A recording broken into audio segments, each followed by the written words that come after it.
आज हम चर्चा कर रहे हैं पर्सनैलिटी कैसे किसी की अंग्रेजी में डिस्क्राइब करी जाए इसके ऊपर।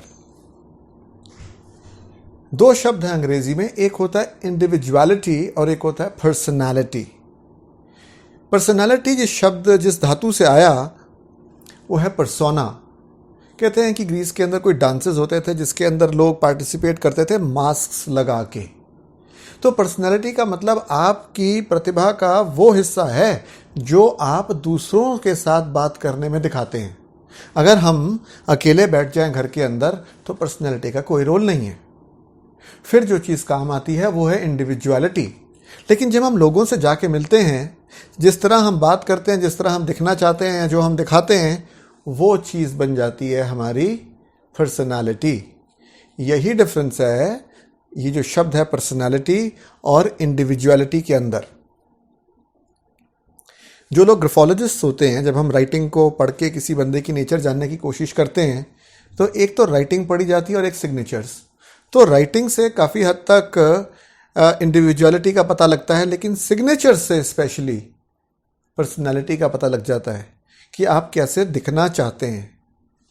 तो पर्सनैलिटी की कुछ आयामों को हम डिस्कस करते हैं। पहले तो ऐसे समझें एक आयाम के अंदर कि कई लोग ऐसे हैं जो हमेशा बोलेंगे मैं ही मैं, मैं ही मैं, मैं ही मैं। हर चीज़ में वो ढूंढने की कोशिश करेंगे सिर्फ मैं ही मैं।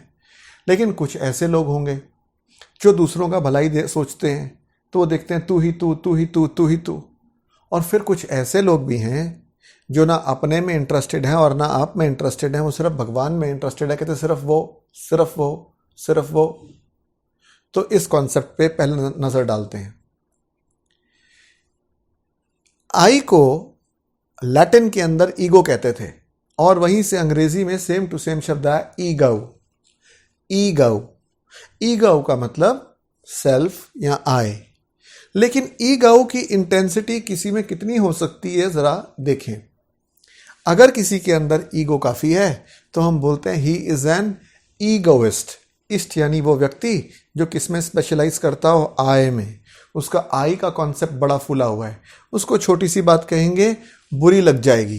कहते हैं बस इतनी सी बात, किसी ने लिखा है बस इतनी सी बात समुंदर को खल गई, एक कागज की नाव मुझ पे कैसे चल गई। ईगोइस्ट जो है बर्दाश्त नहीं कर सकता उसके खिलाफ फालतू बोला जाए तो। लेकिन अब इसके अंदर अगर मैं की सीमा और बढ़ा दी जाए तो हमारे पास अंग्रेजी में शब्द आता है ईगोटिस्ट। इसमें टी आ गया, टी फॉर टॉकिंग। यानी ये व्यक्ति ना ही केवल अपने आप को समझता है कि मैं बहुत बड़ी चीज़ हूं, पर बोलता भी है। जब आप इससे मिलेंगे, यार तुमने मेरा कल वेबिनार देखा, मेरी तुमने वो बुक पढ़ी, मैं जब वहां लेक्चर देने गया था तुम वहां आए। वो सिर्फ आपसे बात करके समझता ही नहीं कि मैं बहुत बड़ा हूं, वो साथ में बातें भी, टॉकिंग ही ऐसी करता है, हमेशा ऐसी बातें करता है जो उसके इर्द गिर्द ही घूमती हैं। ईगोटिस्ट। ईगो की मात्रा और बढ़ाइए तो शब्द आएगा ईगोसेंट्रिक। सेंट्रिक आया सेंटर से, सेंटर का मतलब बीच में। ऐसा व्यक्ति सोचता है कि वही मुख्य बिंदु है जिसके आसपास जो है दुनिया घूम रही है। अगर उसके दो बंदे, अगर उसके दो रिलेटिव्स, दो फ्रेंड्स, दो कलीग्स, दो टीचर्स कहीं मिलके बात कर रहे हैं तो जरूर मेरे बारे में ही बात कर रहे होंगे। आफ्टर ऑल किसके बारे में बात करेंगे मिलके? मेरे बारे में ही बात करेंगे। क्या बात करी उन्होंने भाई, पता लगाओ। इससे भी ज्यादा अगर ईगो की इंटेंसिटी किसी व्यक्ति में बढ़ जाए तो उसको बोलते हैं ईगो मैनियक। मैनिया मतलब क्रेजीनेस, मैडनेस, बहुत ज्यादा ओवर एंथुजियाज्म। तो अब ये जो ईगो मैनियक है, ये व्यक्ति के अंदर ईगो इतनी ज्यादा है कि अगर इसको ये पता लगा कि किसी थर्ड पर्सन ने किसी फोर्थ पर्सन को आपके बारे में कुछ कहा है, यानी मतलब अगर समझे कि मैं ईगो मैनियक हूं तो मेरे बारे में कुछ कहा तो मैं चला जाऊंगा उससे लड़ने के लिए कि भाई तुमने उसको मेरे बारे में उल्टा कैसे कहा। फ्रीडम ऑफ स्पीच है, जिसका जो मन करे जिसको मर्जी कहे कह सकता है। लेकिन ईगो मैनियक को यह बर्दाश्त नहीं है। और जो हमने शब्द का एक बार अगर इसको दोहराएं तो पहला नॉर्मल शब्द सीखा ईगो, ईगोइस्ट, ईगोटिस्ट, ईगोसेंट्रिक, ईगोमैनियक या ईगोमैनियाकल, रिलेटिंग टू ईगोमेनिया। ऑलराइट। अब कई ऐसे लोग हैं जो सेल्फ सेक्रीफाइस करते हैं, जिनको अपने में इतना इंटरेस्ट नहीं है लेकिन दुनिया की भलाई में बहुत इंटरेस्ट है। तो दूसरे के लिए लैटिन में शब्द है एल्टर। तो एल्टर जब अंग्रेजी में आ जाए तो जहां पर भी लगे उसका मतलब होता है अदर। एल्ट्रुइस्ट, एल्ट्रुइस्ट एक ऐसा बंदा है जो इष्ट स्पेशलाइज करता है दूसरों में। यानी अगर उसको पता लगा कि आप कोई गुरुद्वारा मंदिर मस्जिद बना रहे हैं तो वो आके आपको कुछ समय दे देगा अपना, अगर इंजीनियर है तो, या कहेगा चलिए मैं सुपरविजन कर देता हूं। अगर इंजीनियर होगा तो ड्राइंग्स भी बना देगा, स्किल के साथ मदद कर देगा। यानी अगर पैसा, एफर्ट, स्किल, अगर खासकर स्किल और एफर्ट देता है, समय देता है, मदद करता है, तो वो एल्ट्रुइस्ट होता है, इस तरह का व्यक्ति। और जिस चीज में वो बिलीव करता है उस कॉन्सेप्ट को हम बोल सकते हैं एल्ट्रुइज्म। और जो वो कृत्य करता है, किसी ने हर रोज मस्जिद बनने के लिए 4-4 घंटे दिए लगातार 1 साल अपने, तो it is a very altruistic deed. ये जो कृत्य है ये बड़ा एल्ट्रुइस्टिक था। इसी पे देखिए कितने सारे शब्द एल्टर के रूट पर अंग्रेजी में मौजूद हैं। जैसे अगर हम बोलें जो क्लासेस हो रही हैं हमारी, अगर हम ऐसा बोलें तो कि these will be held on alternate days, तो इसका मतलब होगा एक दिन होगी, फिर एक दिन छोड़ा जाएगा, फिर अगले दिन होगी, फिर एक दिन छोड़ा जाएगा, फिर अगले दिन होगी। एक और शब्द आता है ऑल्टरनेटिव, जिसको आप ऑल्टरनेटिव कहते हैं। ऑल्टरनेटिव, ऑल्टरनेटिव, ऑल्टरनेटिव का क्या शब्द है, क्या मतलब है कि इसका दूसरा पहलू क्या है। प्लान ए, अगर प्लान ए नहीं काम करा सो व्हाट्स द ऑल्टरनेटिव, तो प्लान बी क्या होगा हमारा। प्लान ए, हम हवाई जहाज से जाएंगे, अगर हवाई जहाज की टिकट नहीं मिली तो प्लान बी क्या होगा, व्हाट्स द ऑल्टरनेटिव। फिर कपड़े छोटे बड़े हो जाते हैं तो आप ऑल्टर करवाते हैं, तो वो शब्द भी इसी पे। जब आप ऑल्टर कराते हैं तो आप कपड़े वो नहीं रह जाते जो पहले थे। आपने कपड़े कहां दिए हैं जी, ऑल्टरेशन के लिए दिए गए हैं, ऑल्टरेशन। फिर एक शब्द आता है altercation. Now this is a very important word, altercation. Altercation, altercation का मतलब है, देखिए जब 2 व्यक्ति होंगे तो दोनों के अपने ओपिनियंस होंगे। हो सकता है कि दोनों के ओपिनियन फर्क हो। सो अगर दोनों के ओपिनियंस फर्क हैं, राय फर्क है, सोचने का तरीका फर्क है, तो there is bound to be difference of opinion. अगर ये डिफरेंस ऑफ ओपिनियन बढ़ जाए then there will be an argument. अगर और बढ़ जाए there would be a dispute. अगर और बढ़ जाए लेकिन फाइट ना हो, हाथापाई ना हो, इसके लिए जो वर्ड इस्तेमाल करा जाता है, यानी हीटेड डिस्प्यूट के लिए, यानी वो चरम सीमा डिफरेंस ऑफ ओपिनियन की जहां पे लड़ाई नहीं हुई, बाकी सब मुंह से हुआ, उसको बोलेंगे ऑल्टरकेशन। अब ऑल्टर और ईगो को दोनों को मिला देते हैं तो हमारे पास एक शब्द आता है alter ego, other I, brother from another mother. मतलब ये कि एक दूसरा व्यक्ति जिसकी सोच आप जैसी है, जिसकी लाइक्स आप जैसी हैं, जिसकी डिसलाइक्स आप जैसी हैं, आपका भाई तो नहीं है पर बिल्कुल आप जैसा ही है, अदर मी है। चलिए जी आप मेरे से मिल लीजिए, इससे मिल लीजिए, एक ही बात है, हम दोनों का काम करने का तरीका, सोच एक ही है, तब हम बोलते हैं he is my alter ego. अब कई ऐसे लोग हैं जिनके अंदर मैं की भावना उतनी ज्यादा नहीं है, दूसरों के भला करने की उतनी ज्यादा भावना नहीं है। वो कहते हैं मैं भी बेकार है इस दुनिया में और तू भी बेकार है इस दुनिया में, जो इम्पोर्टेंट है वो उसकी याद में जीवन को बताते हैं। वो मंक बन जाते हैं, साधु बन जाते हैं, सन्यासी बन जाते हैं। ऐसे व्यक्ति के लिए अंग्रेजी में एक ग्रीक रूट है एस्कीटीस, जिससे हमारे पास शब्द आया असीटिक। असीटिक का मतलब होता है एक मंक, उसका मतलब होता है एक ऐसा व्यक्ति जो 2 चीजें करे। एक तो बहुत बड़े ज्यादा भीड़ वाले इलाके में वो नहीं रहना पसंद करता, so he goes far away, he lives in a secluded place, अकेले में रहना पसंद करेगा। दूसरा, वो कहेगा कि मेरे को सिर्फ उतनी चीजें चाहिए जितना जीवन जीने के लिए जरूरी है। जो चीज जीवन जीने के लिए जरूरी नहीं है वो हटा दीजिए। क्या ये घड़ी जीवन जीने के लिए जरूरी है? नहीं है, हटाइए। ये टाई जरूरी है? नहीं है, हटाइए। ये मुंदरी जरूरी है? नहीं है, हटाइए। क्या बिस्तरा जरूरी है? नहीं है। आपके लिए जरूरी हो सकता है, उसके लिए नहीं है। जीवन जीने के लिए जो चीज बहुत अनिवार्य है उतने से में गुजारा करने वाला, कपड़े की भी 1 या 2 जोड़ी रखने वाला, ऐसे व्यक्ति को यानी सेल्फ डिनायल की जीवन जीने वाला, ऐसे व्यक्ति को हम बोलते हैं असीटिक। और जिस बिलीफ को वो फॉलो करता है उसको बोलते हैं असेटिसिज्म। असेटिसिज्म। तो ये तो हुआ पर्सनैलिटी का एक डायमेंशन कि आप मैं में इंटरेस्टेड हैं, तू में इंटरेस्टेड है या उसमें इंटरेस्टेड है। अब आता है कि लोग एक और तरह से दो प्रकार के होते हैं। कुछ लोग ऐसे होते हैं जो दूसरों को प्रताड़ित करने में मजा लेते हैं। जैसे अगर एक एम्प्लॉय को छुट्टी चाहिए, वो बॉस के पास जाएगा, सर मेरे घर में शादी है, मुझे छुट्टी दे दीजिए। चाहे बॉस वैसे दे देता, अब उसको पता है इसके घर में शादी है, अब नहीं देगा।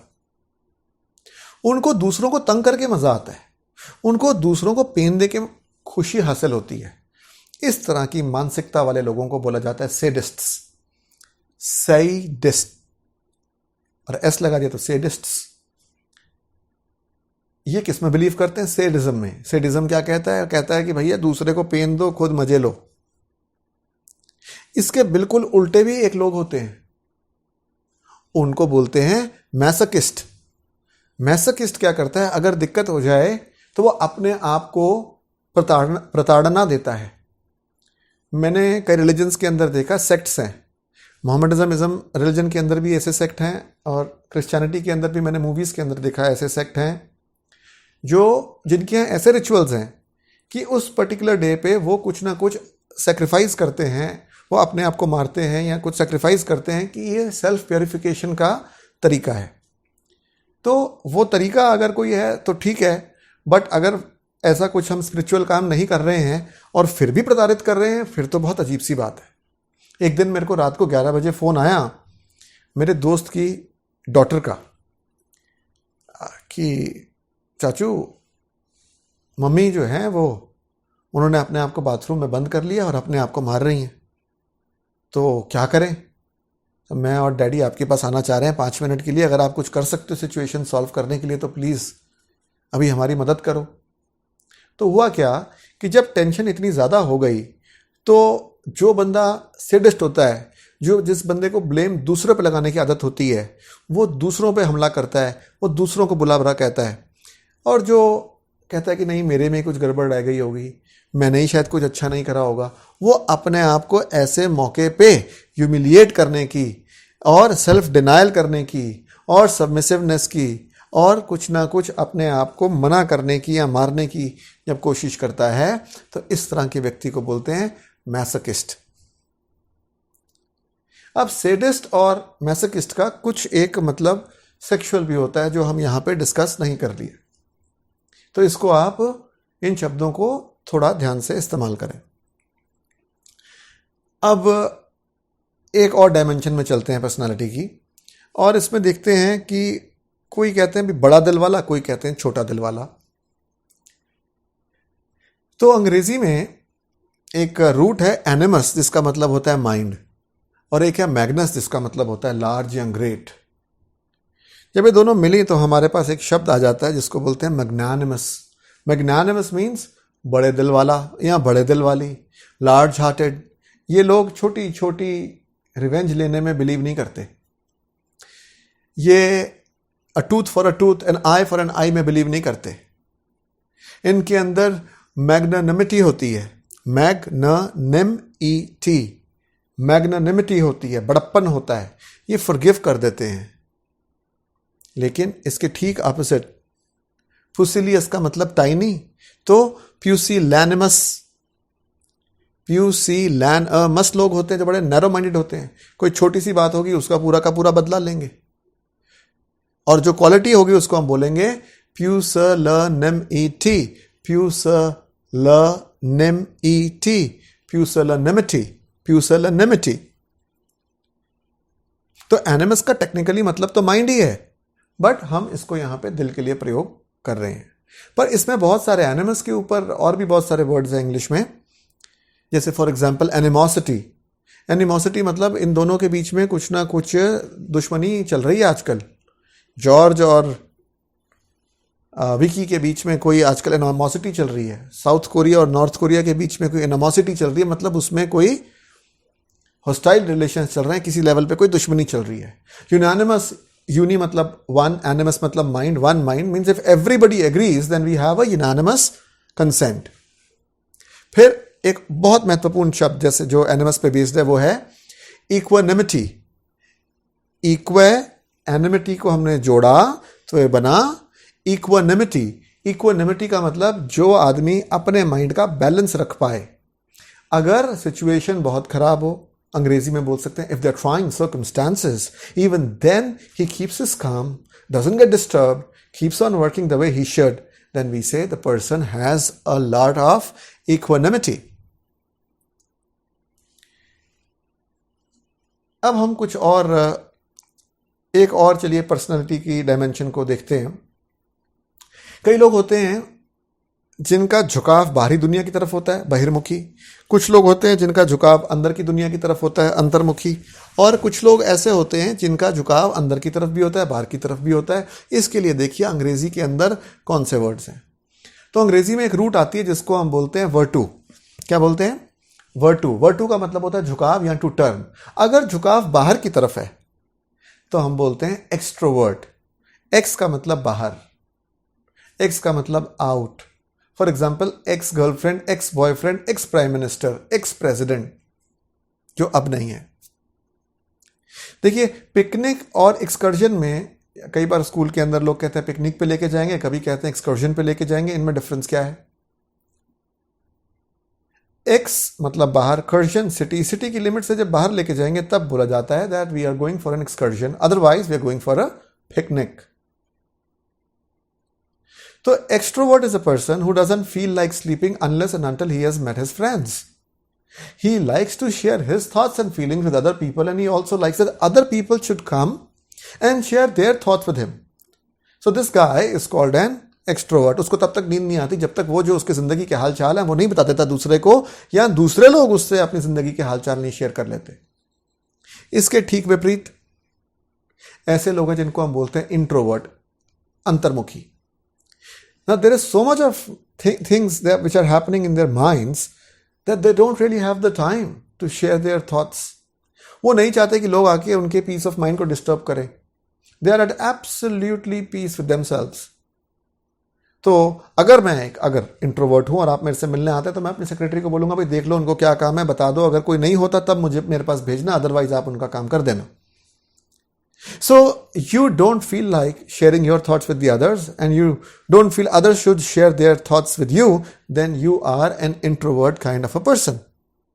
But mostly people are ambiverts. पहले वर्ड टू में एक्स डाला, फिर वर्ड टू में इन डाला, अब वर्ड टू के साथ एम्बी डाला. एम्बी का मतलब दोनों, और ये बन गया ambivert. Ambivert 90% of the people, तकरीबन रिसर्च बेस मुझे नहीं पता है कि नहीं, पर जितने लोगों से हम मिलते हैं उस हिसाब से आर मोस्टली एम्बीवर्ट्स. यानी जैसे स्टूडेंट्स को देखें, जब एग्जाम होते हैं तो वो आपसे मिलना पसंद नहीं करते हैं, और जब एग्जाम खत्म हो जाते हैं तो वो आपसे बहुत मिलते हैं.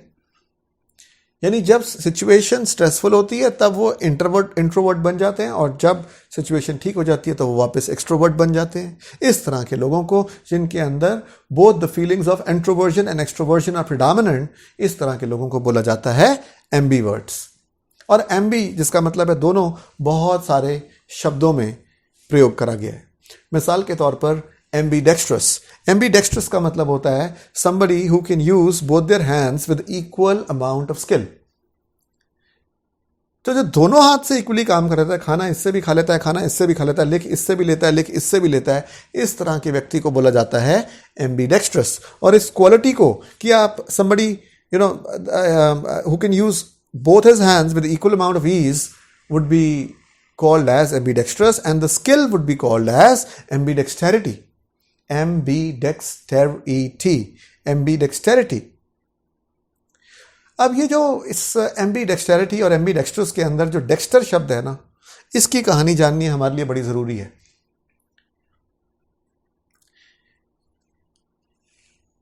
पहले जमाने के अंदर होलिज्म होता था. होलिज्म का मतलब था कि जो भी इस दुनिया में एग्जिस्ट करता है वो सब होली है, क्योंकि भगवान ने सब कुछ बनाया है, इसलिए एक कांटा भी होली है और एक फूल भी होली है.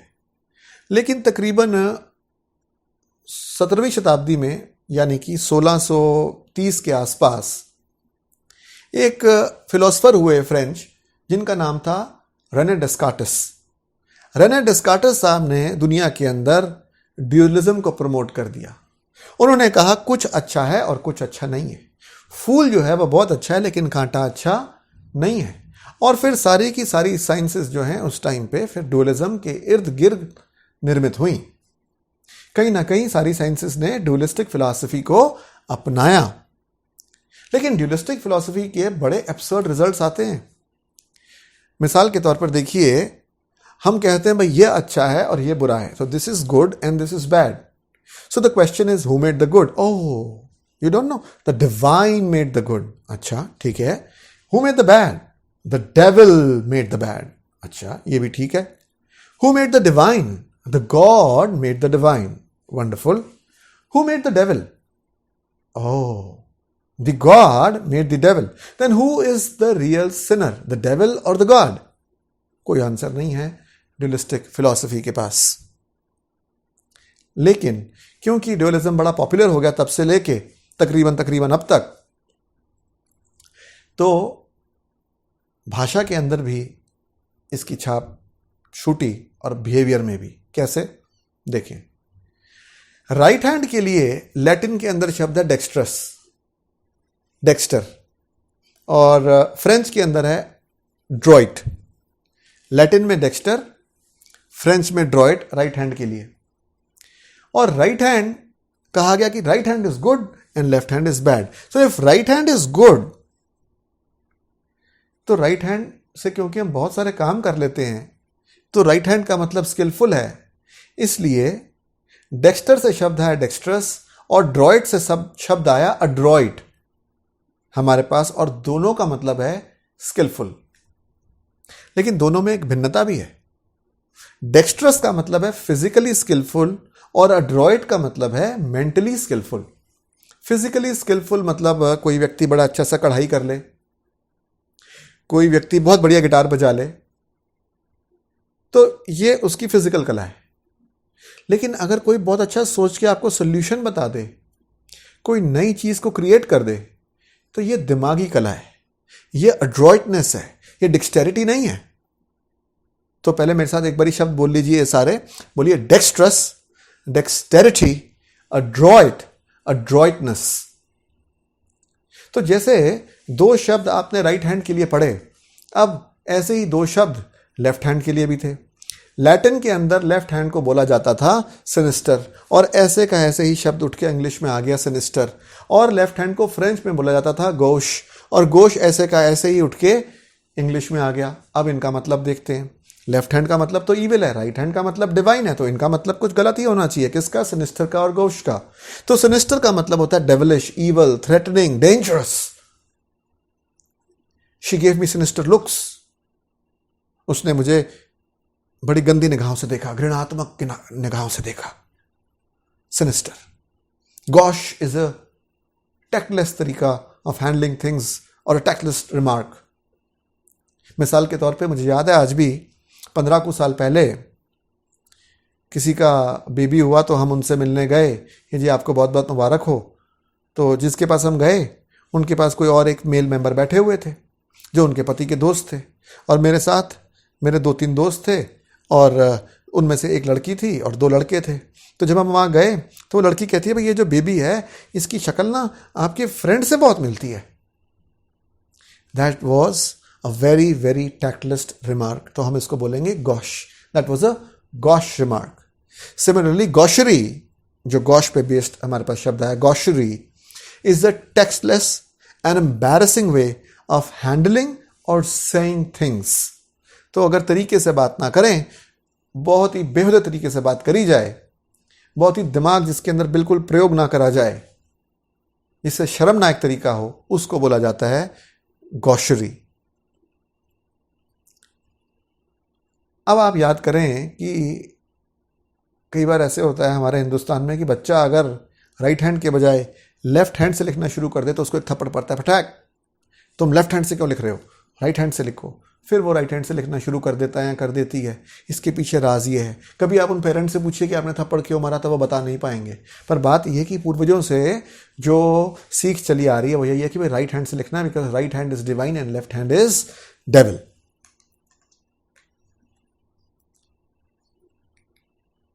तो रिवाइज कर लेते हैं अभी तक हमने क्या करा। पहले जो रूट्स हमने करी वो थी ईगो, ईगो का मतलब आए, ऑल्टर, ऑल्टर का मतलब अदर,